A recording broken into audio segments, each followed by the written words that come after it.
What is our text today? What does that say? What does that say? It looks like it's in Greek or something. McGargle? Yeah. Ingle? Oh, that's it.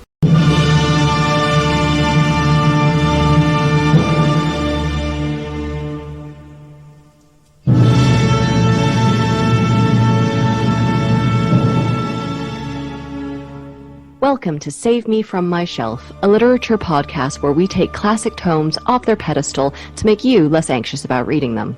Our jokes come from a place of love and for a specific teaching purpose. However, if you think that making fun of great literature, and maybe some mild swearing, is offensive, this might not be the podcast for you. Hello, you are listening to Save Me From My Shelf. Maggie Thatcher over here is Daniel. Wow, come on, that's easy. Ronnie Reagan is Abby. So you yell at me if it's too hard and you yell at me if it's too easy. Yes, pretty much. You can't win. Like poor old Mrs. Thatcher, right? Wait. Except she won She for did pretty 11 well, didn't years. she? Yeah. I am already irritated with you, so consider everything I say going forward to be directed to the listener, and I'm giving you the silent treatment. That's fine. Listener, could you please ask Daniel, what is our text today? I'm actually pretty pleased with myself today because I've got a bit of a scoop for this one. Ooh, what's the hot goss? Well, I've done a bit of digging and I've found the original version of today's text. Here it is. Soil! Not an especially appealing prospect. It might make you think of mud, soiled mattresses, or night soil. But soil doesn't deserve this reputation. It's actually pretty nifty stuff, and quite important too. So soil comes in various layers. At the bottom, the bedrock, the land's solid base. Next, the regolith, an unconsolidated blend of rock and loose earth. Above that, the subsoil. Next, the alluviation layer, where soil passes between its different levels, which leads finally to the topsoil, the highest layer, where all the goodness of the land is concentrated. Topsoil is special stuff. It's the raw material for farmers who produce the food you eat every day. Topsoil does a lot for us, but we need to look after it too. I'm John Steinbeck, and I'm asking you today, please cherish topsoil.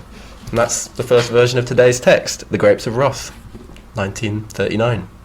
You know, when I bought you the subscription to Mulch Weekly, I never thought you'd actually read it, but I'm so glad you like your birthday gift. Yeah, that was rubbish, wasn't it? Sorry. That's alright, it just felt like a middle schooler doing a science book report sort of situation. Yeah, on the bus as well. So, it should go without saying that we are about to spoil this text for you. In terms of the content, there's quite a lot in this one. We're going to be talking about economic despair, strike breaking, bludgeoning, shooting, police harassment, classism, strokes, infant mortality and pregnancy loss, abandonment, starvation, talk of lynching, even if lynching doesn't actually happen, fires, floods, drought, and generally sex and sexual exploitation. So do you want to do some background for us? Gladly. Or rather, listener, could you ask Daniel to please do some background for us? Good callback. Well remembered. Wasn't that long ago. 5 minutes ago. Yeah. Well, I thought the whole topsoil thing might have just killed your brain. I'm a professional, Daniel. Okay. Don't forget this. That makes one of us. So, John Steinbeck was a Californian novelist. He was author of various works, including Cannery Row, 1945, East of Eden, 1952, and GCSE mainstay of Mice and Men, 1937. So he came from a kind of relatively middle-class German family, and Steinbeck was raised in the major agricultural region of the Salinas Valley in central California, and there he kind of worked on various ranches and with various migrant workers throughout his youth. This kind of setting would become the raw material for his later works. Steinbeck's novels address social realist themes, usually pertaining to the Great Depression, and they also have this sort of like epic, kind of mythological or allegorical tenor. They are generally sympathetic to the working classes and the American everyman. Love that guy. But they also situate this sympathy within a kind of broader economic and often ecological, maybe even cosmic sort of framework. These elements really underlie The Grapes of Wrath. which portrays the impoverished farmers from the prairies and their flight from ecological disaster that resulted from the Dust Bowl. So that was something to do with topsoil. Good callback to you. Yeah, it's all about the topsoil. Steinbeck also developed a relatively new literary style with this, and it goes in alternating chapters. So we have first a sort of big macrocosm about like all the migrant workers and the broad history and context of the situation, you know, from a sort of bird's eye view. And then he will zoom in the next chapter on the Joad family specifically. So we get to see like all of these huge ecological and economic and political forces, and then we zoom in and see how it really like affects people on a human level. And he does this the whole book. It swaps on and off. Steinbeck was also egged on and supported by his charismatic and politically active wife, Carol Henning, and she gave up a career to support his, but she got him much more politically engaged, which, you know, obviously shows in this book. So in addition to being his housewife, she was also his manager, editor, and accountant, and she did all of these additional tasks to give him no excuse not to write. All he had to do was focus on his art. She was also the one who chose the title, as she did with most of his titles. Is it the Battle Hymn of the Republic? Is it Yes. from that? Right, carry on. Yeah. And I wanted to point this out because a lot of artists and scientists and other, you know, people like that only succeed because they have a spouse who handles all of life's practicalities for them, but they never get any credit. And this is usually an invisible woman who's supporting a very visible man. So I cannot underline just how much Carol Henning influenced this book. So we really have to give her a specific shout out. Unfortunately, the book's wild success threw them both for a loop, and their marriage cracked under the pressure of like this newfound fame, and they divorced acrimoniously 2 years later. So, you know, Carol Henning, this is your book too, as much as it is Steinbeck's. Right. So I guess the only final note is that the accent I will be using in these quotations, it's gonna be a mix of accents from the musical Oklahoma and like My Hillbilly Grandpa. So to use a 30 Rock joke, I'm hoping it's gonna be too confusing to be offensive.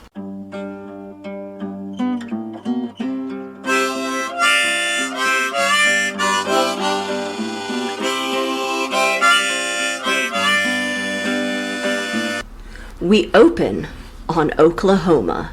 It's the 1930s, right in the middle of the Great Depression, and everyone's greatly depressed about it.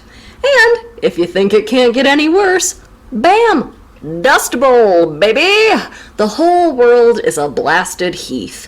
So what's happened is there was a severe drought, and then also this mixed with really poor farming techniques, which Daniel went on at length about in his weird topsoil rant. Sorry. So friend, if your local area was part of the Louisiana Purchase, a bank is probably coming for your farm. Everyone's cut corners, everything's falling apart. This is bowing the state. So there's a lot of stuff about the kind of inhumanity of capital and agribusiness, isn't there? We have this bit where tractor drivers and bailiffs start in one of the kind of abstract chapters where tractors and bailiffs come to the farms, and we have this line, "These were men and slaves, while the banks were machines and masters all at the same time." You see, son, liquidity is your problem in more ways than one. There's a lot of stuff about that, isn't there? The anonymous power of capital. Yeah, these big, anonymous, mechanized structures. Because we get in this opening scene lots of humble homesteaders in, like, overalls with shotguns going, I ain't sure who to blame for this, but whoever it is, I bet he's doughy. And it's like people trying to explain, no, it's not a person who made this decision, who you can shoot. So we cut to a typical American diner where our friend Tom Joad is resting up before getting back home to his parents. He looks like he's had it tough because he's just come out of the old McAllister pen on a man-killing charge. He killed a man with a shovel. That is so mafia. I love it. It was just in self-defense. He had a knife. Tom Joad just bonked him at the end. Not the end, this is the beginning of the book. So he catches a ride with this long-haul trucker who marvels that Tom's folks still have a farm for him to go to. And we cut to this highly symbolic turtle. An HST. Classic HST literary device. Yeah, how many highly symbolic turtles are we getting in literature? Discworld. Okay. The turtle in the Hindu cosmology that Discord's based on. Well, I assumed that given Steinbeck's big, like, cosmic, biblical stuff, I thought that was a little wink to that. SEO trot. Aesop's Fables, Tortoise in the Hare. There we go. Oh, Deus Ex from Arabur. Yeah! There's his sound.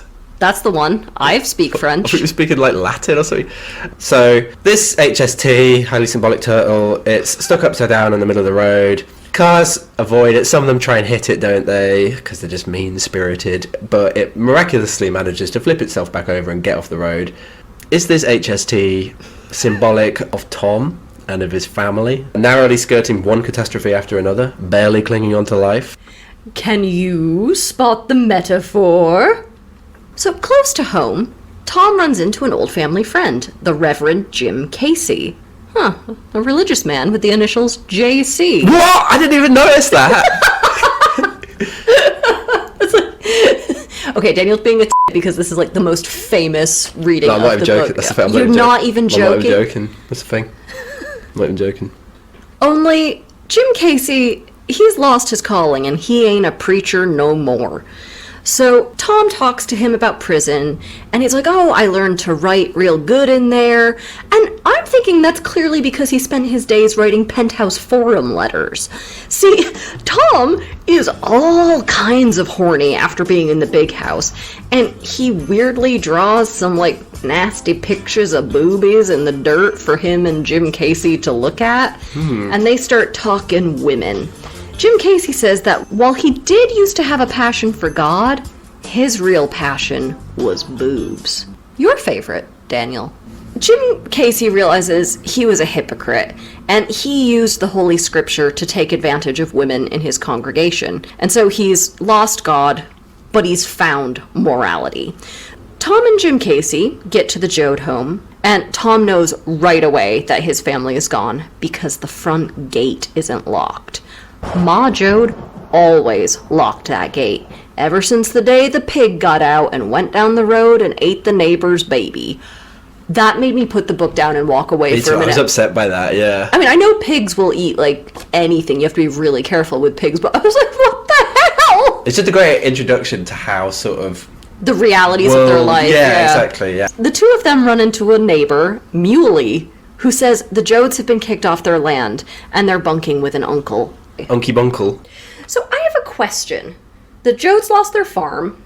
Did they even try putting on the greatest talent show the state has ever seen? Mm-hmm. We cut to an allegorical chapter from the perspective of a used car salesman. It's a bit of a sort of prose poem bit, this, isn't it, almost, yeah. So this used car salesman, he's trying to flog as many of these crappy cars as possible to the farmers who are leaving their land. The moral of this chapter is just how dishonest people can be when they're hungry. So, you know, everyone has an angle. We cut back to Tom and Jim Casey, who walk over to Uncle John's place the next day, and Tom tells some rather bawdy tales, a bit of ribald chat en route. Nothing wrong with it. There's nothing funny about it. It's just two healthy, red-blooded lads. You go back to jail, Tom Joad. You go to horny jail. You go to horny jail for 1,000 years. Yeah. So they reach Uncle John's and they get a bit of a shock. Pa Joad's out in the yard fixing their old car, like the Beverly Hillbillies, which is a TV program that you like from the 60s. It's a TV program I saw as a child. I had Nick at Night, remember? Yeah, all right. I'm sure the shares of that are going up. So, yeah, it turns out they're leaving. There's nothing left for them in Oklahoma, so they're off to California, where there are rumors of work aplenty and a life of ease. So no one told them that Tom was out of prison, so they were just going to write him a letter from California. But the great news is that Tom's out, so you can jump your parole and come with the rest of the Joad bunch. Why not bring Jim Casey too, old JC? HSJC. He can come for the ride. I mean, he's useful. He does the Lord's work, just like we do, Daniel. So Tom has this big heartfelt reunion with Ma. She's the core of their family. She keeps everyone together with her cool, rational comfort. And they make a big deal about how she's thick with 2 C's, not fat. And she has these wonderful, solid, freckled arms that are always in the process of cooking something. Let's have the line, in fact, because I think Mara is sort of the hero of the book, isn't she? Quote, "Her hazel eyes seem to have experienced all possible tragedy and to have mounted pain and suffering like steps into a high, calm and superhuman understanding. She seemed to know, to accept, to welcome her position, the citadel of the family, the strong place that could not be taken." Oh, your mum. Who? Mum. Hello, mum. Hello, mummy. What is happening? I like to include a small stroke in every episode. Mums are the best, don't they? Mum never leaves you. So she shows him around to the rest of the family that he hasn't seen in years. So Grandma and Grandpa are still kicking around. They've survived this long only because they're both mean as snakes. And we get a quick aside about how Grandpa used to beat Grandma.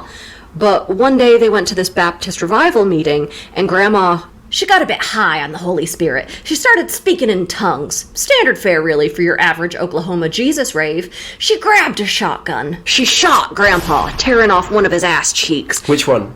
Left. Great. Keep going. And he was like, oh, what a woman. And he respected and loved her after that and never beat her again. Grandpa Jode is not our first mono bum cheek. No, the old lady in Candide. Very good. Well, this could be a sort of Candide, slightly picaresque. It is, isn't it? Yeah, thing. yeah, I think there is a bit of... Maybe that's a reference. No, that's really interesting. I hadn't connected the two. I just did then. Yeah. Okay, Who else we got in the Jode family, Daniel? I'll give you a rundown. So first we have Noah, the eldest brother. And he's sort of disabled, isn't he? We don't quite know how, but Pa thinks that he's responsible for it because he used forceps improperly during Noah's birth. And I think that's another thing, that Pa is always thinking that, because the Jodes are always really guilty all the time, aren't they? Like, there's so much shame and guilt and fear of sin amongst the Jodes. Who else we got? There's 16-year-old Al. He is the mechanic of the family, and he is a randy bugger. He's the horniest boy you ever did see. All the other men folks say they could give him a run for his money, but, you know, I ain't seen them chasing tail, like he chases whatever, I can't remember the term they use, but he rides around in his car a lot and seems to pick up women. There are these 2 little kids, Ruth and Winfield, and then there's Rose of Sharon. Rose of Sharon, that's how it's spelt out, but they all say Rose of Sharon. Yeah, Rose of Sharon, back down here, boy. Girl. We're getting too far south. Yeah, sorry. Yeah, you're right. Yeah. I'm gonna have to rein it in. It's like, you know, when people on the dance floor, they do that, like, fishing thing where they, like, reel people in. I'm gonna do that with you for your accents. Great. So she's just got married to a guy named Connie, which I thought was a lady's name. Oh, Conrad, probably. Like Conrad Hilton, Connie Hilton. Yeah. And they're expecting a baby soon. How soon? By the end of the book.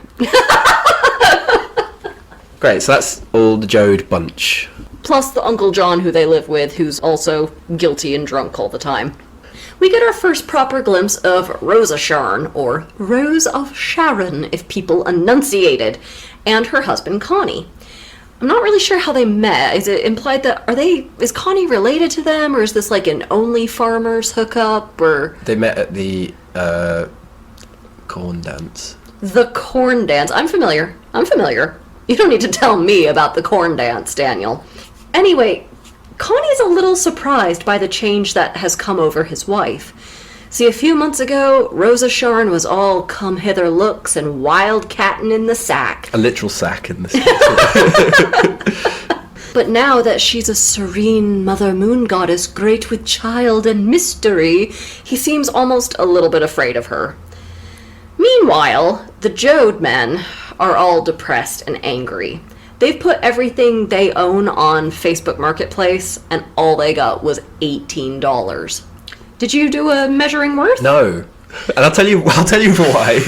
Because John Steinbeck did it for us. Okay. Quote, "You're not buying only junk, you're buying junked lives. And more, you'll see, you're buying bitterness. You're buying years of work, toil in the sun. You're buying sorrow that can't talk." So, it's not about abstract value, it's about human experience. That's what I'm learning from literature, that measuring worth can't answer our questions about books. This is what the fans want, though. They'd like a return to the measuring worth. Okay. Yes, that's true, actually. You came very close to catching these hands, but you've only just saved yourself. Anyway, the point is, we have a whole party of a dozen people who, over, this preparation period, have only managed to scrape together $154 to live on till they get work 2,000 miles away. So we have a scene where the family say goodbye to their neighbor, Muley, who is like, hey, listen, my family ran off to California. I can't bear to leave. If you see them, please lie to them and say that I'm doing well, and I promise I'll come join them once I get cash, which I won't, because I can never bear to leave my land. At the very last minute, just as the Jodes are about to pull out of the driveway, Grandpa gets a case of the Muleys and says he ain't a-goin'. So the family drug him with some ear infection medicine, pack his unconscious ass on, the credenza piled on the car, and they all head out. And I'm just gonna put this out there. I think we should all be a lot more comfortable with drugging obnoxious relatives. I said it, and I won't apologize for it. I think there's a lot of plying annoying relatives with soporific booze. That's what Christmas is all about. So we get another of these big tableau scenes about the hundreds of thousands of people. Hundreds of thousands? That's what they say in the book. I'm sure it's true, but it's a lot, isn't it? Yeah, Daniel. Yeah. Correct. Yeah, well, anyway. Migrating from the Midwest to California along good old Route 66. Get your kicks on that road. So there's all these piles of broken down cars, stranded families left on the side of the road. We follow the Jode car, which is built for 6 people but carrying 12 and all their furniture, the big harpsichord and everything. And we use this to get a sense of how horrible and uncomfortable the car is. Everybody's getting sunburned. They forgot to bring any water. They have nothing to eat but salt pork. There are no bathrooms, so you just pull over and go in some scrub. No scrub's gonna do something. Very close. Good job. Well, scrub is the word. I thought it was scruff again. Whatever. So, does it go well? No, it's problems. Problems from day one. They stop at a petrol station and one of their dogs gets hit by a car. Grandma falls asleep on the nice, cool petrol station toilet. Recipe for piles, I thought.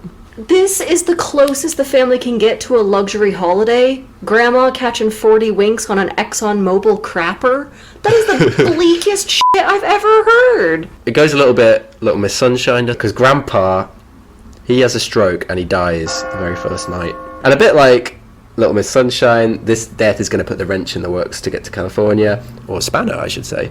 The dilemma is, do we pay the $40 required to have him officially reported to the coroner and buried properly, or do we just put him in a pauper's grave for free and save that $40 that we really need? They compromise and decide to bury him by the side of the road in a grave that they dig themselves, even though it's super illegal. It's bleak to say that they'll probably never find Grandpa's abandoned roadside grave again, but I was thinking there'll be cool California people soon, so let's just rebrand this as geocaching your dead relatives, because that takes the sting out of it. And then they team up, the gang do, with a stranded old couple called the Wilsons. They become friends of the family, don't they? Al fixes their broken down car and they agree to join a sort of caravan, a big old convoy with the Jodes, and they take a bunch of them in their own car. So this relieves the strain on the Jodes' old jalopy, and the Wilsons also now have Al, a mechanic, on hand. So it's a win-win, automotively speaking. The family settles into their new routine on the road, which is very dirty and dehumanizing, and I started to feel a little attacked by the book in this section, because I also haven't washed my jeans in 2 months. So Rosa Sharn talks about her and Connie's big dreams, and I'm not exactly sure what their plans are, but it involves some sort of radio concern. She's like, we're not gonna live in the country with you guys, we wanna live in a town. And when the baby comes, I can get a real live doctor. Or maybe even go into the hospital where there's soap and them fancy stirrups. So Ma listens to her prattle on about this, and she kinda knows instinctively that this is a pipe dream. It's probably never gonna happen, but Ma is still horrified by the idea of the family being broken up. There's also a lot of talk about how Rosa Sharn needs some more vitamins in her diet, but don't worry, she'll be in California soon. She'll make her way to a Jamba Juice.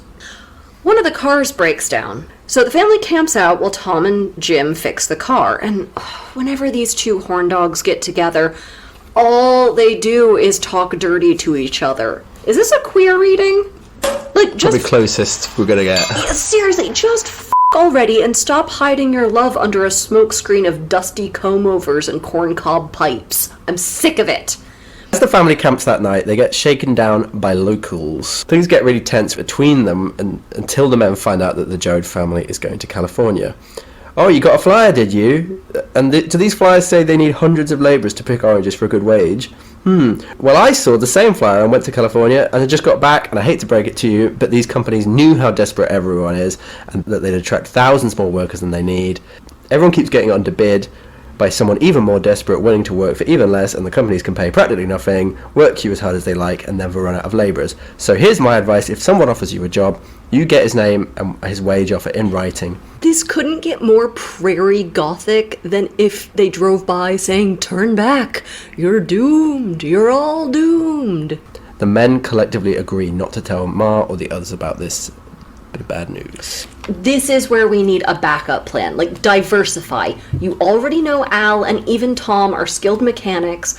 You don't have to be farmers if somebody is telling you explicitly you're going to get exploited. And I was wondering what you thought you would do, like in a mass migration situation like this. Yeah, it's a good question, isn't it? Because I am very much a product of the metropole of capital. City boy. And yeah, I'm incapable of diversifying and stuff. So I don't know what I would do. I'm a bit like the Joads, really, at heart. I think maybe we're all a bit like the Joads. I would go straight to con artist, I think. I would be forging church relics so fast it would make your head spin. No, because you wouldn't really be doing that, would you? You'd be like conning people like the Joads out of their life savings and stuff. Don't tell me I can't forge church relics. But in an entirely impoverished Midwest, do you think? Okay, fine. I'd do the evangelical cult leader thing, but do you ever get evangelical Satanists? Because that would be my spin on it. Like, I was a little surprised in this book that in a world where there were a slew of religious cults and exploiters and things like that, we didn't see any of them in this. Like, you get some religious people, but you don't get those cults. Was it a culty moment? Oh God, yeah, huge. Like, it What was moment like, of American history wasn't a culty moment? I think this was the start of like the mega churches. Oh right, There's a lot of money in religion. They're making a profit. very good. Actually, you know what I would do? I would try to be a scam artist in a different way. I would try to land a rich husband by pretending that I was some, like, American old money. I'd say I was the Red Lobster heiress. Piggly Wiggly heiress. The Piggly Wiggly heiress. But seriously, what else would you do instead of go to California? Well, you could go to California, but I mean, Just be a... you could be a stevedore. Mechanic, You could be, there are loads of other, even labor-intensive. You could be a construction worker. You know, get a job in a factory. Manual labor is not restricted just to farming. Yeah. So, we get this great broad spectrum chapter about how kind of collective loss and fear has, like, bonded the migrants into one big community. Neighborhood, like a whole... Like a tribe or Yeah. something, isn't it? Yeah, because they're, like, you know, nomadic. The Joads finally cross into California, but Grandma is not very well, is she? And they only have $40 left. Exact burying money. Hope she don't die. Yes. Unfortunately, they meet some more folks coming back the other way who say they can't make a living in California. So, you know, if we're going to starve, we might as well starve at home with the people we know rather than with a bunch of people who hate us. So the man explains there's a new slur specifically for them, Okie. It ostensibly stands for Oklahoma, but it can be applied to any migrant regardless of state. The man also introduces the concept of millionaires to the Joads, which doesn't compute, does it? They just can't comprehend how somebody could be so rich. It's quite quaint, the idea of a millionaire Well, nowadays. quite, yeah. Measuring worth, please? No. So, Grandpa's dead and left behind, but the next one to leave the family is Noah, the possibly disabled eldest boy. So after all of this sort of like desert driving, they reach a river, and everyone enjoys the relief it brings after this like horrible Prince of Egypt-esque desert crossing. And Noah pulls Tom aside and he says, "I'm not going any further with you. I would rather die than leave this river. Plus, no one will even miss me." And he just walks off and is gone forever. He's gone plumb river mad. Ma, meanwhile, is having a real bad day. So she's tending to the dying grandma, first of all. Then a cop comes by and menaces Ma, and dying grandma, and pregnant Rosa Sharn.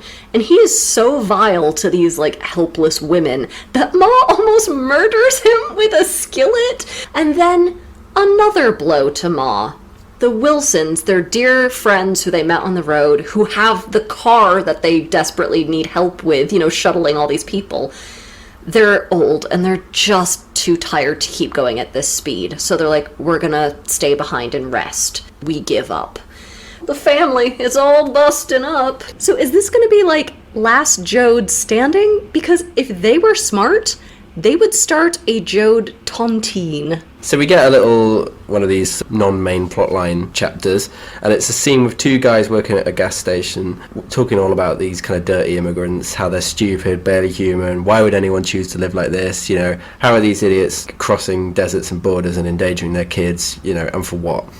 Them goddamn Okies got no sense and no feeling. They ain't human. A human being wouldn't live like they do. A human being couldn't stand it to be so dirty and miserable. They ain't a hell of a lot better than gorillas.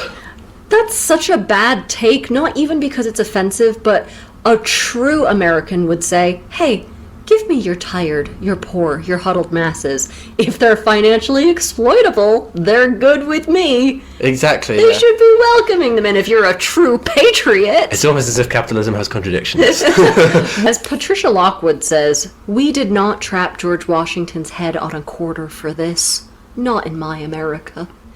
So I think Steinbeck knew that this dehumanizing language about immigrants was kind of timeless. People have always been awful like this to immigrants and will always be awful like this. So I think that's why the book still resonates really well today. With everyone piled back into the one car, Connie and Rosa Sharn whisper their, sweet nothings about their plans. And pretty soon, some heavy petting starts. They get a bit randy. And it seems a bit like Rosa Sharn is trying to climb directly into Connie's soul via his esophagus. Ooh. So I get that the backseat of a car is a very natural place for teenagers to feel each other up, but usually your entire extended family isn't there with you. Now, the next day, they realize they've finally gotten across the desert, and now they're in vineyard and orchard territory, where there's work, and it's beautiful and green. The only problem? Grandma is dead. Ma stayed next to her in the car the whole time, knowing she was dead, and didn't dare tell the family because she knew we can't stop. We're almost to California, no delays. But hey, at least Grandma gets to be buried somewhere green, and she can go to some weird shotgun-toting church revival in the sky where she can shoot Grandpa in the ass for eternity. Connie and Rosa Sharn, meanwhile, are super grossed out because they figured that Grandma passed just as they were getting freaky, which is pretty gross. Yeah. So we get this big sort of historical immigration chapter. It would make Marco Rubio's head explode if he read this today. If he reads. So we get this pocket history of California. In short, it used to be Mexican, but then it was sort of, forcefully and aggressively colonized by Americans. Now they have it, they've got rich from it, and they don't want anyone else to get a share of the pie. Things aren't so friendly when they camp out now. Everybody's become really jaded. Real fast. And all of a sudden they realise they're in competition with each other. They chat more about labour exploitation with some of the other campers, and how even if you underbid all the other men and work for pennies, harvesting only lasts a couple of weeks. Then you're on your arse, mate! You're kicked out to find more work elsewhere. And worse still, if you have anything to do with unions, you're in trouble, sunshine, because you're blacklisted, your picture's circulated, and you'll never work anywhere. What, the state of California puts your picture behind the counter like you've been bouncing bad checks? But you could have that sort of recognition potential that makes you a movie star. It's like that convict whose mugshot was so attractive he became a male model. Yes, exactly like that guy. Connie said if he'd been smart, he would have stayed at home, studied tractors, and got himself a $3 a day job working for the banks or the big corporate farmers. So this is the time when the Jodes first hear about the government camps. And that sounds kind of ominous, but actually these are magical sounding places where they have hot water and toilet paper and laundry rooms and places for kids to play. And they're like, toilet paper? By God, we didn't even have that in Oklahoma. Damn government. Yeah, it's a man's right to have a dirty butthole if he wants. So, yes, you have to pay for room and board, but actually this is a pretty easygoing place. If you run out of money, you can earn your keep. Maybe, picking up trash around the camp or cooking or something like that. But places fill up awful quick, and they're like, oh, do we try our luck? We don't know. Al has made a friend, Floyd, and they pal around for a while, and Floyd shares his more robust experience of the California job market. So just as he's sharing his, hot tips for, disenfranchised workers, this wealthy-looking man drives up in a car at this encampment and says that he needs to hire a bunch of strapping workers. But he's real vague on how many men he needs and what he's going to pay them. So Floyd, who is no fool, says loudly, you know what, buddy, I've fallen for that twice before, but if you're willing to show us your contracting license and write down firm figures, yeah, I'll happily go work for you. The man does not like this one bit, and he brings out a cop and says Floyd's talking red.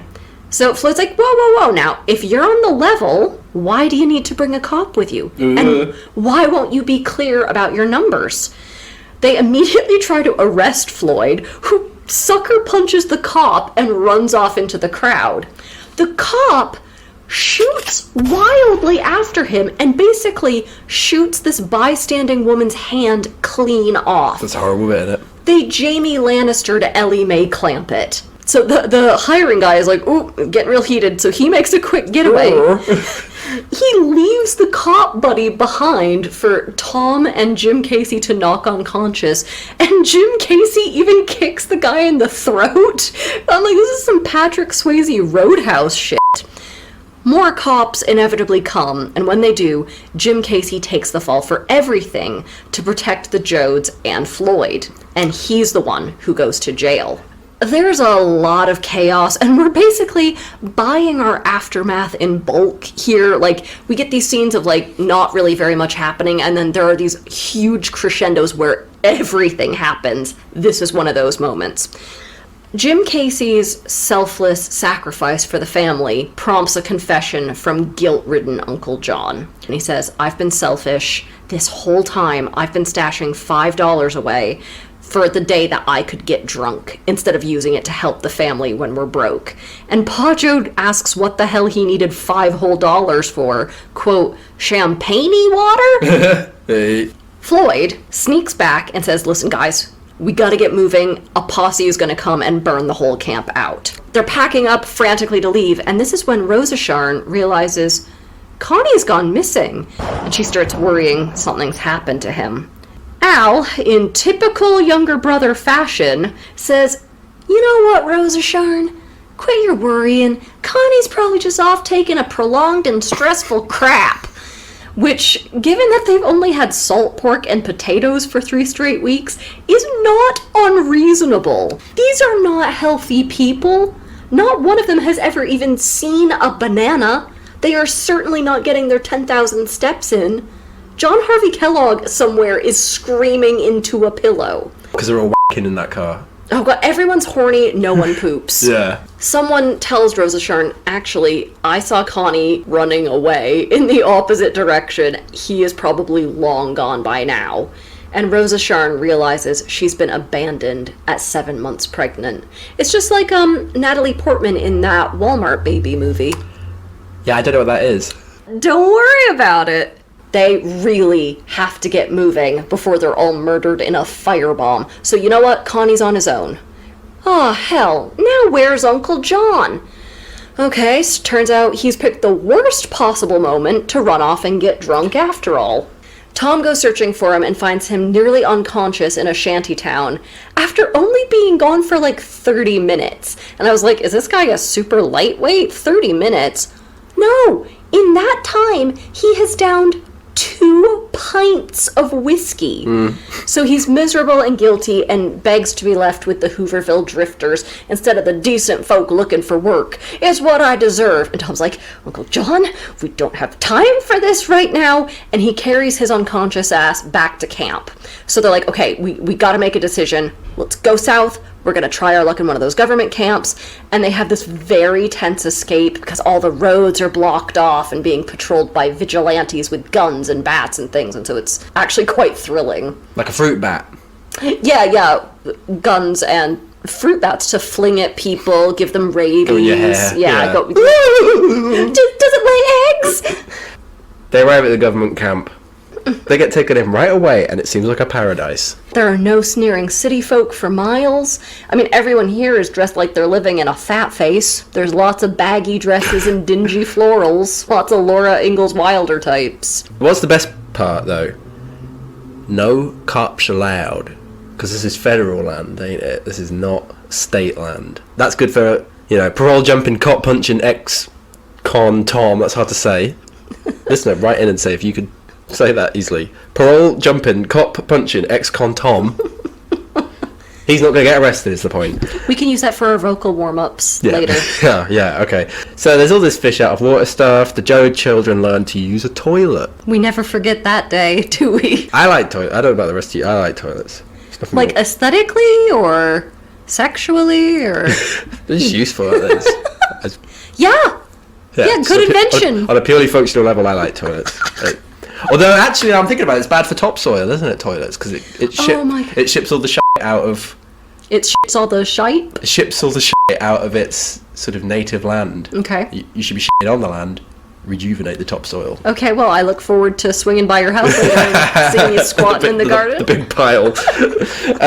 So, the kids are terrified of the flush. They think they've broken it. You're meant to flush toilets, aren't you? Not all the time. If it's yellow, leave it mellow. That's my tip to listeners.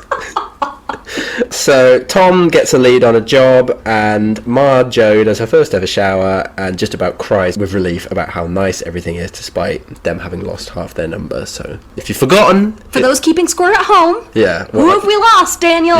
Grandma, Grandpa, Noah, Connie, Jim Casey, and your friend of mine, the Wilsons. They're all gone. I changed my mind, actually. This isn't a Jode tontine. This is a really dark season of Survivor. It's all one family, they have to do it for a year or more, the last person in the competition wins nothing, and then every now and then, Jeff Probst comes in and just beats the ever-loving shit out of them. Rosa Shawn, meanwhile, she's moping around. And she gets very little sympathy from anyone. She's like, but my husband, I still love him! And everyone goes, okay, get well soon?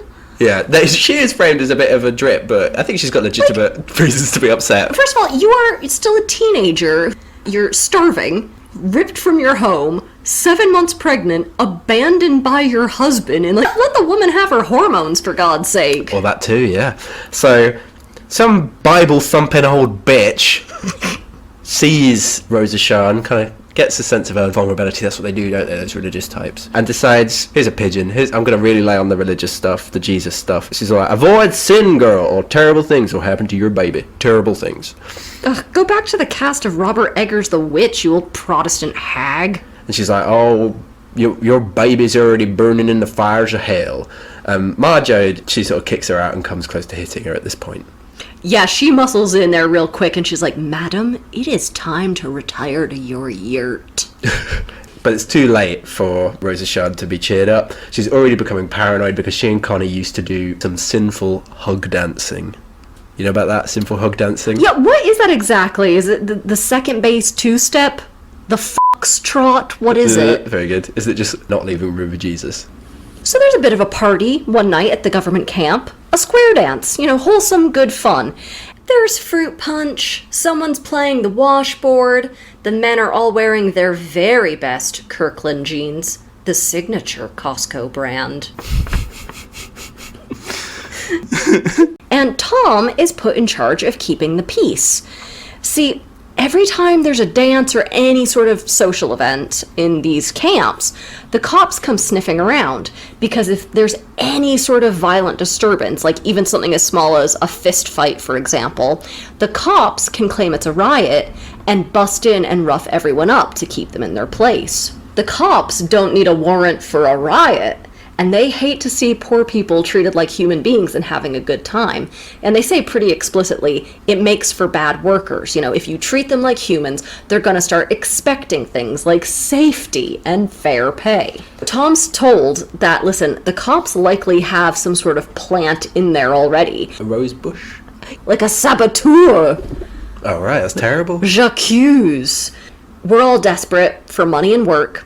We know the cops probably paid one of us to start some trouble so they can get in and start smashing heads. It's how they do. It's a close call, but Tom and his, fellow dance organizers managed to keep a lid on everything, and then the cops can't come in and are pretty pissed off about it. And Pa is observing all of this, and he's like, man, something is really changing in the air. Things are about to explode all over the nation, like the Union riots from the last century. Yep, Farmer's Almanac says shit's a brewin'. We get the big macroscopic chapter of the book. So Californian farmers, they can't make a profit from their crops, and so they'd sooner destroy them than give them to the starving Okies. We get this scene with a big pile of oranges being burned, peaches rot. It's sort of a big giant denunciation of capitalism's irrationality despite its clear productive powers. So this is going to be a dark bit. And, Daniel, I'm just glad that you wrote 45 fucking minutes of topsoil jokes and comedically left nothing in the chamber for this. Here's the quote. Men who can graft trees and make the seed fertile and big can find no way to let the hungry people eat their produce. There is a crime here that goes beyond denunciation. There is a sorrow here that weeping cannot symbolize. There is a failure here that topples all our success. Children starve because the food must be forced to rot. And here's the big bit. The people come with nets to fish for potatoes in the river, and the guards hold them back. They come in rattling cars to get the dumped oranges, but the kerosene is sprayed. And they stand still and watch the potatoes float by. Listen to the screaming pigs being killed in a ditch and covered in quicklime. Watch the mountains of oranges slop down to putrefying ooze. And in the eyes of the people there is the failure, and in the eyes of the hungry there is a growing wrath. In the souls of the people the grapes of wrath are filling and growing heavy for the vintage. So the important thing to note is that we still do this today. Oh, yeah. This is any supermarket who's like, well, this bread is at its expiration date. We obviously can't let unhoused people dig through our dumpsters and get it, so we'll destroy it for no good purpose. Yeah. It's just sheer waste. A month later, and Tom's only had 5 days of work in that time. Another failure to make it rain. Although sometimes rain's bad, isn't it? Because it can erode topsoil. Oh my God. Surface runoff, we call it, in the topsoil biz. Yeah, did you start taking that class at BCU? Topsoil studies. Yeah. So they're out of food, money, gasoline, and despite loving where they live now in peace among their own folks, Ma lays into them and says, we have to move on. As usual, Ma knows what's right for the family, and she brings what everybody's been worrying about out into the open. Rosa Sharn, meanwhile, is still mourning Connie. She's underfed and riddled with pica. And she's been convinced by the Bible thumpers that her baby is going to come out as a rascal and a delinquent, right? He's going to come out holding a switchblade and ready to commit financial fraud or something. White collar crime. Moving up in the world. So Ma is like, okay, I can't take my teenage daughter moping around anymore. Here's the perfect cure. What is it, do you think, Daniel? Is it finding Connie? Is it getting Rosa Sharn some better food? Talking feelings. Yeah, talk therapy. No, she pierces her ears. Yeah, I think that's all right. Because the only husband you need is jewelry. Yeah, you thought this would be a caper-free book, but insanely, this gambit works. So Ma even pretends that ear piercing is some sort of old-time superstition about protecting pregnant women to give Rosa Sharn some spiritual relief. She's like, oh, we did it just in time. You'll be safe now. Yeah. The uterus is connected to the ear hole. So Pa and Uncle John, meanwhile, go and take some luxurious shits in adjoining stalls, and they have a heart-to-heart. A dual poop is cheaper than therapy. I've always said that. That's the motto of this podcast. What I envisioned is, those 18th century courting sofas where it's two chairs and they're connected. Yes, very nice. But they face each other. Yeah. It's that, but a toilet where you can really... You really stare. Yeah, because they would be very constipated, wouldn't they? Yeah. This is such a poop-centric book. And then just when you think it can't get any weirder, Uncle John says that toilet seats make him horny. Daniel, what am I supposed to do with this information? The spirit of James Joyce is alive in this one. That's what I'm thinking. Look, I get that there are a ton of biblical parallels in this book, including Exodus, so I guess this is the plague of the weird shits. Yeah. There's so much about pooping. I really did not expect that. I like that though, because... Of course you do. Well, but also, I like that for that reason, but also I like it because those sorts of practicalities are often overlooked, aren't they? And I feel like the point is that they're just so out in the open that they can't. You know, Steinbeck is like, no, we need to talk about how these people defecate. They head north. While they're stopping to fix a flat tyre, they're informed that there's work picking peaches at a place called Hooper Ranch. It's their first big break in a long time, so Al's the only one who has a sensible long-term strategy. Get out of farm work entirely, save up to move to a town where there's a garage, and get a job as a mechanic. Much steadier work, especially with how many run-down cars come through nowadays. Ma absolutely refuses, the family has to stay together, and what are country folk like us going to do in a town? Plus, Al, pretty soon we'll be making that big f*** you peach money. The Jodes get to the Hooper Ranch, and something funny is afoot. It's heavily guarded and almost militarised. What's going on? Everyone's getting checked over, all the Jodes get checked over to see if they're commie agitators. Yeah, there's some goon there who's sizing everyone up like he's the Terminator. I mean, these guys are like truffle pigs with communism. They'll sniff it out. You'd be like, oh, quality and quantity, I mean, they're like apples and oranges.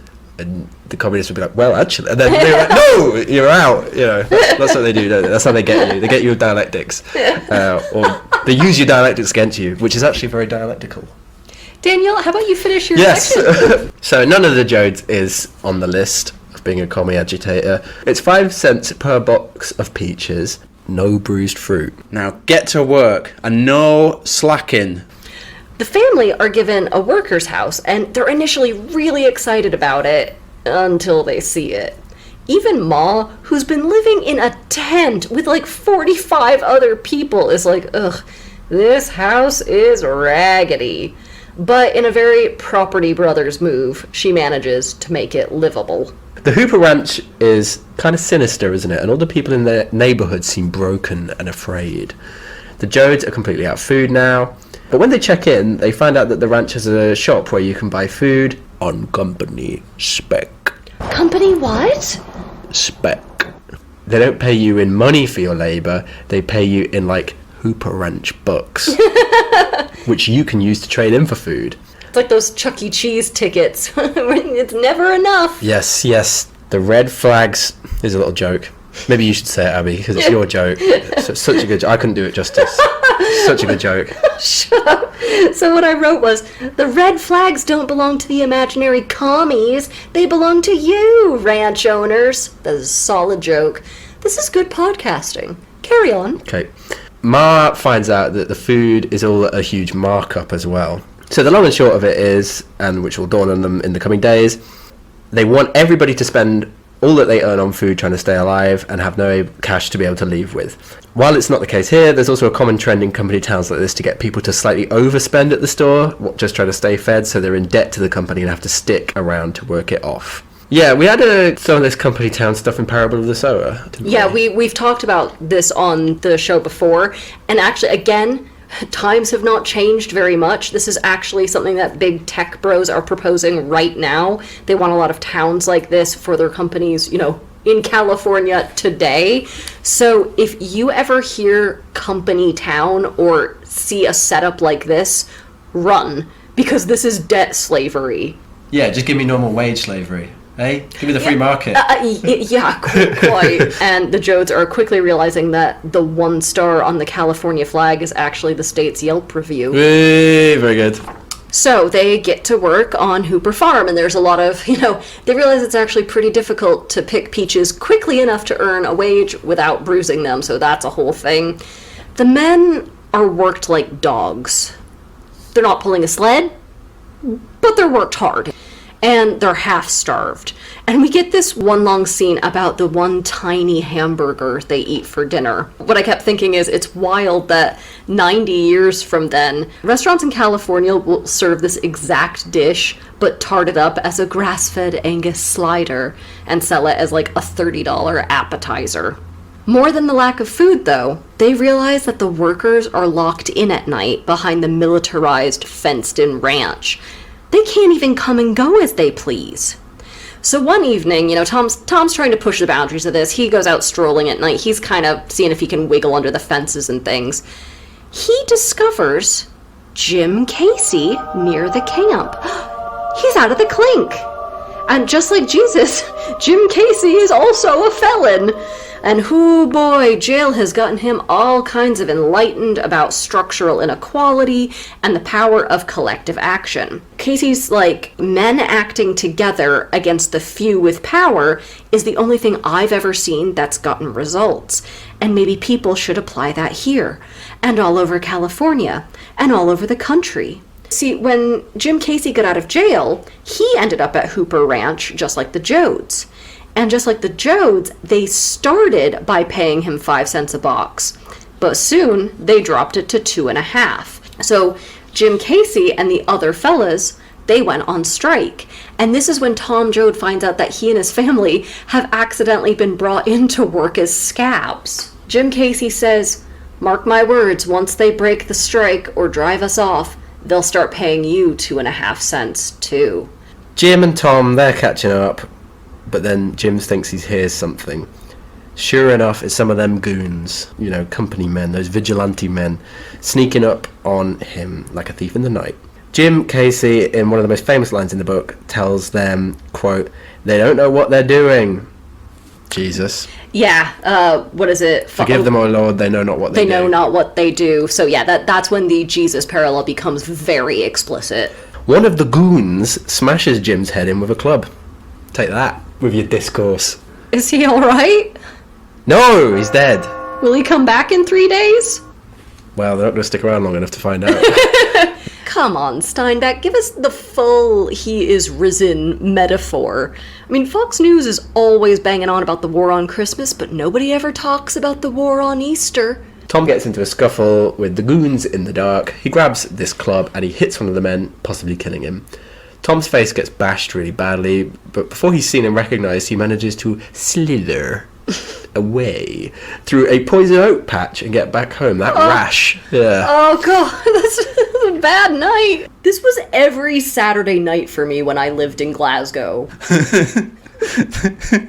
He can't go into the field looking like that. The family hides him and tells everybody that he's sick. They decide to live on corn mush. Now, what is corn mush? Is it like porridge? Yeah, so it's cornmeal and like maybe a bit of water and salt. Right. It's a bit like polenta, or if I want to be less bougie, yeah, I'd say oatmeal. These days in California, corn mush would be sold as polenta. That would be served as sort of an ironic side to the grass-fed Angus like slider. That, yeah. The plan is that they're going to live on this corn mush, and once they've saved enough for a tank of petrol, they'll get the hell out of Dodge. Meanwhile, Rosa Shan, she tends to Tom in the day, but starts freaking out when she learns that he might have killed someone. There's another black mark against the baby. That baby is graffitiing, like, the inside of her uterus. It's vaping. It's a bad baby. I was going to say it was going to come out like the baby of Roger Rabbit. The strike is broken, and sure enough, the ranch immediately lowers the price to 2.50 cents a box. Winfield, love that guy, the littlest Jode, he collapses out of hunger. Tom also learns that he did kill that goon. It's like Tiny Tim who did not die, goon who did die, and people are talking about getting together a lynch mob if they find him. Hey, if Tom goes back to jail, now he can get 2 of those little teardrops tattooed on his face. He can put that male model to shame. So the Jodes can't take it anymore, and they pack Tom at the bottom of the car under all their luggage and furniture, and they have a very tense escape from the camp before they're figured out and stopped. Hooray! It's the least glamorous possible Cleopatra being smuggled out in a rug. After this horrible escape, they find work picking cotton, and things get a little bit better for a while. I mean, Tom is on the lam, so he has to hide in a nearby culvert for a while. Culvert. And Moss comes by and slips him food whenever she can. One day, f***ing Ruthie, the kid's sister, who is absolutely old enough to know better, taunts another kid in this latest encampment saying, well, my older brother could beat your older brother because my brother Tom killed a man and he's on a lam hiding, and here are his exact coordinates and his social security number and his f***ing inseam measurements. So Ma hears this and runs and tells Tom. She's like, oh, this is going to get around the camp. You need to run. And they have a brief reminiscence about Jim Casey, who Tom realizes has made more of a spiritual impact with his sort of non-preaching preaching than Tom thought possible. So what he's learned from Jim Casey is socialism is good and all cops are bastards. And he says, almost verbatim, that Jim Casey's only flaw is that he didn't duck quick enough, which I thought was a really funny moment in an otherwise, fucked up scene. Anyway, Tom wasn't a pinko commie before, but you know what? The people who have treated him badly have radicalized him, and now he's gonna pick up where Jim Casey left off, even if it kills him. Anyway, Ma, I'm probably gonna go out like some sort of Stallone Jesus, and I'll probably never see y'all again. Goodbye. So, he leaves. He's done. We never see him again. Then Al says he's ready to leave. He met a girl, he wants to settle down, he wants to be a mechanic, damn it! And he expects Ma to throw a fit, like usual, but actually, she's like, okay, maybe this is a good idea. You know, the cotton is almost picked, and then what? We can't keep going from job to job like this. Well, listeners. I know what you're going to say, and I'm mad at you about it. And so we enter Endgame. There's a big storm. A really big storm. The kind of storm that would make a Waffle House close. Family gets caught in a flood, which is the perfect time for Rose of Sharon to go into labour. So the men are all outside trying to build flood barriers, trying to hold back the tide. Alright, I get it. Rose of Sharon has a stillborn baby. It's very sad. Winfield and Ruth have to see it, and Mars are like, they ain't no baby. There never was no baby. We was wrong, which is really sad. This is a really sad bit, isn't it? Yeah, Rose of Sharon was just real bloated, kids. Carry on. Just use a fart. So we say, yeah. What do you think bloating is? It's when you need a really big fart. I thought that was evident from what. Meanwhile, Pa and Uncle John float the baby in a box down the river. Quote, go down and tell 'em. Go down in the street and rot and tell 'em that way. That's the way you can talk. Don't even know if you was a boy or a girl. Ain't gonna find out. Go on now and lay in the street. Maybe they'll know then. That's a pretty devastating moment. Yeah. They're about to be flooded out and have to rush to find higher ground. They kind of half carry Rose of Sharon to an abandoned barn to keep her dry. Once in there, the family notices that there are some other stowaways, a father and son. The father is sick, he hasn't eaten in 6 days, and is delirious, near death. Ma and Rose of Sharon exchange mysterious looks that only women folk can understand. Rose of Sharon hoists herself up, slings one of her boobs out, and breastfeeds the man, thus saving him from death, healing her own soul, and weirding everyone else out to boot. Happy ending.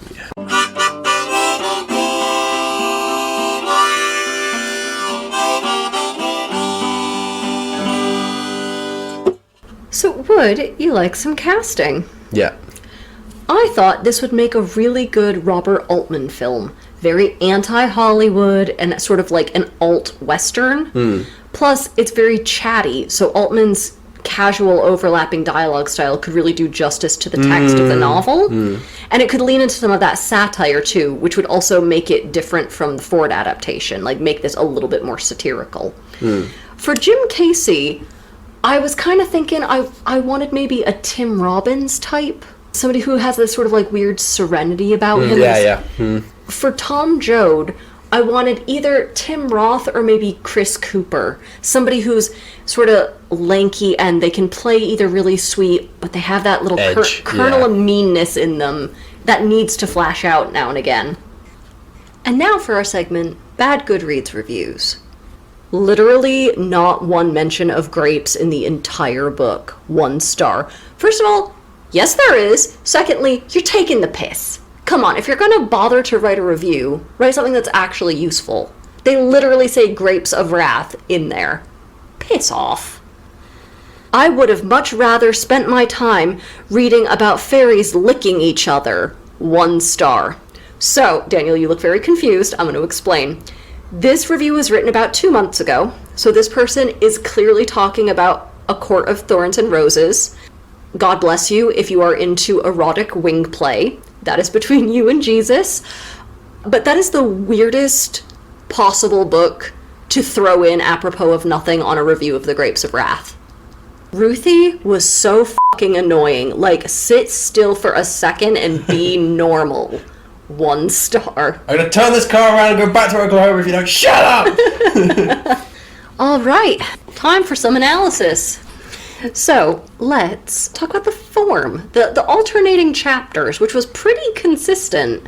He maintains that the whole time. It was a good way of humanizing the issue, but also stressing that it's not just the Jodes, that you don't need, you shouldn't follow them as individual protagonists, but recognize this is part of a far broader makeup that can't purely be illustrated by their story. Yeah, that they're a case study, so it's not a sort of dry sociological survey where, you know, it's all these faceless people. You really, really feel for them, you get to know them so well, but also you need to see how big a problem this is. And also, but like the bigger chapters aren't like, it's not like War and Peace. Have you read that? Because War and Peace does this as well, actually, but those chapters that are about the big picture are really dry. They're good, but they're not, like, literary. Well, I was marveling at how short those macrocosm chapters are. I mean, the stuff with the Jodes are sometimes, like, 10 times as long. Yeah. The big macrocosm chapters are, what, sometimes maybe just a couple of pages? Yeah, they're like little prose poems, aren't they? Yeah. I was thinking about the pacing as well, and there was, again, so many people in the bad Goodreads going, nothing happens, this is so boring, who cares? And I'm like, the whole point is the slow and steady pace, these days of grinding boredom and hardship. And then you have that sort of, when it rains it pours levels of events. Crisis, where you can feel these things building and building. Oh, we forgot the water. Oh no, this person died. Oh no, this. And then it crescendos into, oh God, the family is in crisis now. But that's the whole point of their situation, is that it's all of these little things done year on year on year that have built up to this huge ecological disaster. And I suppose that also speaks to the dual perspective of the book in general, that it's all of these kind of little lives that turn into something quite different, or much more than the sum of its parts. Yes, exactly, Or I was thinking it even could represent the harvest. You know, the structure of this. You have all this long build-up, this huge flurry of activity, and then nothing. Hence the title. Yes, exactly. So you could read the sort of structure and pacing of this in a lot of different ways. Could we move on to talk about all the sex stuff? Yes. Why is everyone so horny in this? Is it the idea of fruitfulness but nothing being produced from it? Yeah. Like, people want to produce, the land wants to produce, but they can't. It's been thwarted. Everyone's so thwarted. I mean, Rosa Sharon and Connie have the stillborn. Jim Casey and Tom Joad are so horny. And as far as I know, there's never even mention of them getting near a woman, I don't think. You get a hint at the end with Al that they're gonna come out of it. Like, the younger generation, because he gets married, she gets pregnant, you know, at the end, and he goes off to be a mechanic, and it's like, finally, okay, this horrible period is over. Yeah, it pegs the kind of sex lives of the protagonists to the broader, like, fertility of the land and stuff. It's an infertility crisis to some extent. But also it's a story about waste, isn't it, I suppose, because of the burning of the oranges, that it's like the soil in Oklahoma being killed. You don't say that, do you? The exhausting of the soil in Oklahoma and the wasting of the bounty in California are both kind of symbols of their, or are meanness. are both reflected in their kind of weird sexual meanness, that they kind of have this all this potency to expend and know where to do it. I mean, a lot of the bad Goodreads people were like, this book is disgusting, you know, the sex stuff, all the body stuff, the language. There were lots of people who objected to this on religious grounds because there was swearing, and I was like, I think you've missed the kind of bigger message of the book. This is Jesus's story, and you're put off by a few hells and damns. For all that it initially shocked me a little bit, the discussions of sex and pooping and washing and all this stuff, it kind of reads like a medieval or early modern family where, you know, these things weren't hidden. They're just considered a normal part of life. Everyone does it. Everyone sleeps in the same room. And I thought, is that a commentary on modernity? Like, we're getting more modern, more sophisticated, more prudish. More alienated from our own bodies. Isolated, from our own body. Yeah, exactly. You cannot avoid the body and the presence of other bodies and discussing that and treating it matter-of-factly. So, I think you're obviously right. let's carry on from that and talk about all the toilets, because this is a very toilet-obsessed book. Everyone is fascinated by the toilets. They view it as like this supreme comfort and luxury in your sort of most primal moment. And again, it's like modernity finally reaching them, and they're in awe of it. I was thinking about the Marcel Duchamp fountain statue. If you guys don't know what that is, it was this artist in 1916 who put a urinal up as this sort of like found sculpture, and he's like, just look at the beauty of it. It's a nice looking urinal, I have to say. When you take a step back and you go, this is amazing. Look at what we used to do before this. Yeah.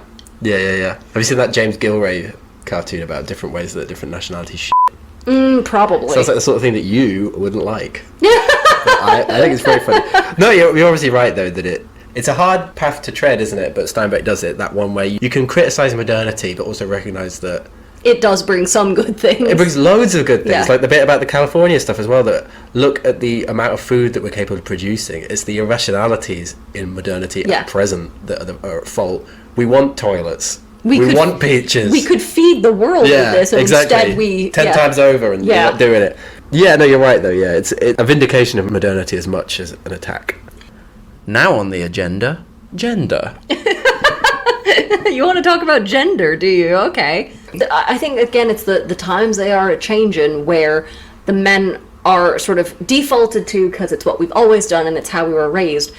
But really, the men kind of don't want this power. The women are the ones who are actually driving everything. The world we actually live in and how things work, it's not matching up with our sort of ceremony and idea of things anymore. Again, it's modernity approaching. Well, yeah, we see that as the book goes on, I suppose, don't we? Because at the beginning, it's just, the mum is the sort of sounding board for all the emotions of the family. She's the kind of cushion that just absorbs all of the family trauma, whereas dad makes decisions. But then like Little Miss Sunshine, where the mom doesn't have... She's the only character who doesn't have any wants. Exactly, yeah. But by the end, that changes, doesn't it, as you said? Yeah, Like, Pa has a fall from power, really, and Ma becomes the kind of... I mean, as soon as they hit the road, Pa completely takes the back seat. We Yeah. barely see him. And Uncle John as well. Like, Grandpa's the first to go. It really feels like the men are falling off. Okay, we gotta talk about the religious stuff. Yeah, which has two registers, doesn't it? Because there's a lot of religion in the book, but obviously the book has this kind of religious tenor as well. The metaphor for Jim Casey being Jesus and Rosa Sharn at the end being sort of this Virgin Mary self-sacrificing character, and this idea of like Jesus's big cosmic message, that's all portrayed obviously really positively. Like there's never any wiggle room for us to think, oh, maybe we should be on the side of the capitalists who are like beating these people. But religion in the book, characters who are religious are seen as fucking nut jobs. Yeah. And like religion is seen as so corrupt in the book by the characters. Yeah, it's all about kind of playing on people's weaknesses, making miserable people feel worse. Mm-hmm. All of the Jodes are torn apart by their feelings of sin. There's loads of talk about the nature of sin, and Jim's trying to kind of talk them out of that way of thinking. And that's the other thing, that Jim's like, the reason I lost my faith is because I noticed that I was primarily using baptisms to kind of pick up women. Well, who amongst us? Yeah. But it felt like that real divide between like, okay, there's a huge difference between organized religion and being a good person. And for Jim, they're almost mutually exclusive. I was thinking about the message, though, and how easily this book could have gotten really preachy and obnoxious. And it doesn't, and that really surprised me. And I think that's because there isn't actually a lot of preaching in it, all things considered. Jim Casey's barely in the book. Like, he's not in it for very long. Yeah, I thought he was going to be in it way more. But I think we're able to pick up on this message a lot more effectively because, much like Tom, we're sort of radicalized by the horrible people. It's not just about the people, it's about thinking systemically, isn't it? Yeah. Yeah, and that's what Steinbeck does with those extra chapters, the non-narrative chapters, that he shows that this is not just about being an arsehole. You can be a nice guy and still be an appendage of capital. That's his kind of whole bag, isn't it? Well, shall we have some advice then? Yes, please. This is a first for the show. I'm going to give you some life advice, not some English lit advice. And this is actually really important. If there is a union at your work, join it. If anyone is ever on strike, support them, even if they're not in your industry, even if it inconveniences you. So most of these safeties or equalities that you experience at work today, and honestly take for granted, like we all take for granted, weekends, 8-hour workdays, child labor laws, safety laws, the fact that you get a lunch break, a minimum wage, no matter how crap that minimum wage is, these things are only due to strikers and union organizers who were beaten, starved, and murdered for their efforts. So support and join unions. They are the only thing that's going to help you. The workplace does not care about you. Sorry to be bleak, but, like, for God's sake. But wait, I thought I could just go to HR with any of my problems. HR is not your friend. HR is there to help the company not be sued. Wow, that's me certainly disabused. Talk about heavy-handed messaging. This is for young people who think, what would a union ever do for me? A lot. But what if I just got really rich by myself? Then I hope you would donate that to a union fund. Okay. So now, our clue to the next episode. Daniel, we have not yet had our yearly Shakespeare. Phew. We ditched it, right? No, we're doing one of them next For time. God's sake. Now, we've done a bunch of the big tragedies, right? Hamlet, Macbeth, Othello. King Lear, round it off. No. Okay. What if we do another comedy? Because we've only had one. We did Twelfth Night. So, Shakespeare tends to have beach comedies, woods comedies, and villa comedies. We've already done the beach comedy with Twelfth Night, so we're not going to do one of those. Goody. So it's either one of the wood comedies or the villa comedies. What are we doing? Thank you guys. Follow us on TikTok, on Instagram, on Twitter. Please write into our email at savemefrommyshelf@gmail.com. And yeah, we look forward to the romp we have in store next time. Have a lovely, lovely... What month is this coming out? This comes out in May. May you? Have a corking May. And see you next time. You're a knob. Thanks for listening to Save Me From My Shelf. Our music is The Overture to Don Giovanni by Mozart, and cover art is by Catherine Wu. Our thanks to Aston University's Centre for Critical Inquiry into Society and Culture for funding the startup of this podcast. Contact us at savemefrommyshelf@gmail.com or at smfms_podcast on Twitter. And do not, I'm going to remind you, do not forget to rate, review, and subscribe. Do not forget. Thank you.